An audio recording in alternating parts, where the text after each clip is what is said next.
भोर 4 घटिका समय निज घर को फेरुवा बेले वृद्ध को शुंढरे कचाड़ी कचाड़ी मारिदेला दंता। सूचना अनुसार कोईडा वनांचल जामुढी सेक्शन डिमाटोला गाँव वृद्ध जला ओराम निज घर ठारू किछि दूर रे थिबा पड़ोसी घर को काली राति शोइबाकु जाइथिले। तेबे आज भोर 4 घटिका समय वृद्ध जनक पड़ोसी घर बाहर निज घर को जाउथिबा समय रास्तार एक दंता हाथी सहित मुहांमुही हो जाइथिले।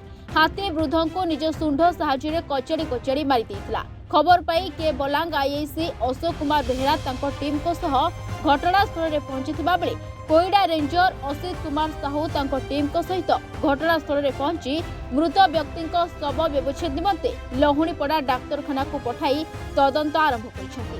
एही घटना को नहीं अधिक सूचना देइसेंति कोईडा रेंजर असित कुमार साहू। हमरो कोईडा वनांचल जामुडी सेक्शन अंतर्गत जामुडी डुमाटला पाखरे जड़े वृद्ध अन्य जनक घरे शोते दीर्घ 15-20 दिन है। सी जस्ट भोर 4टा 4:30 भितर सी निज शोइथिबा घर निज घर को फेरुले।